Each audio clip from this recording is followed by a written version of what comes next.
students, today we will see the rolling process. Previous sections we have studied the classifications and the application, what are the things we can get it from the rolling process. Okay, not rolling, forming process. Now this slide we will see the major category, one major category, that is rolling process. Okay, now in rolling process we have two types. Okay, one is hot rolling, another one is cold rolling.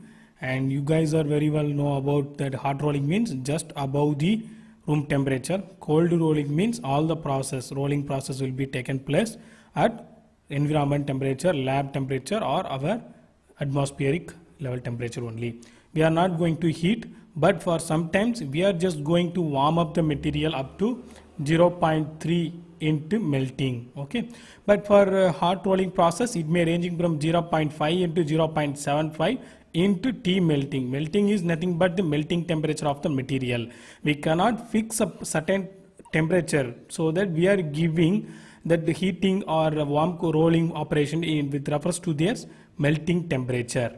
Okay, and you can see the hot rolling. Initially it was so hot, then it is passing through the rolling rollers, then finally it is coming out, and you can see that it's causing the grain structure somewhat altering is taking place. The next slide we will see it clearly.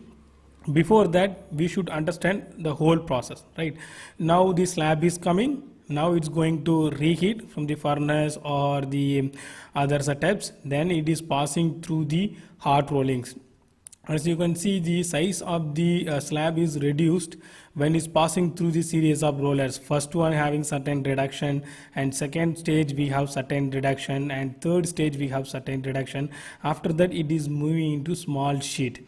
So still it is in hot. The previous clip we have seen this, it's in yellow color, right? So after that you can keep it one point so that it will cold and we can take it. Otherwise you can use the same steel sheet roller passing through the pickling line. So why pickling line? It is too hot, so there isn't chance of absorbing a moisture content and other things. So if anything was there, we can remove it from the pickling line. Otherwise if you want to make any other surface modification, that also you can take.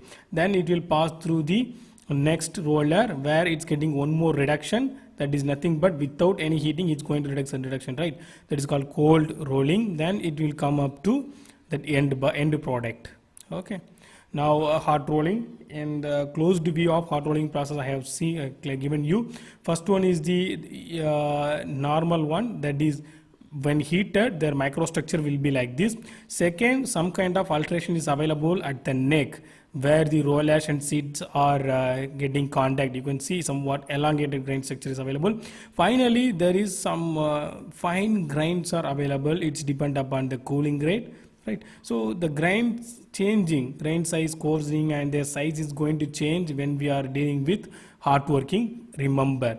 So whenever the thing is very hot, you can change its shape and other things, right? So it is very flexible. It's having less power consumption. Okay, now in case of cold roller, we are using some roller strips, and we are going to use the rollers. As you can see, there is certain kind of reduction is available, but here we have to give more and more amount of work input or pressure.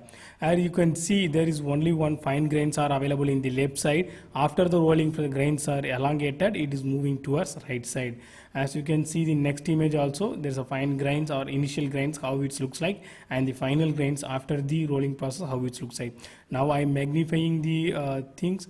Now come for it, that hot rolling process and cold rolling process differences. There is certain differences are available. We will see one by one.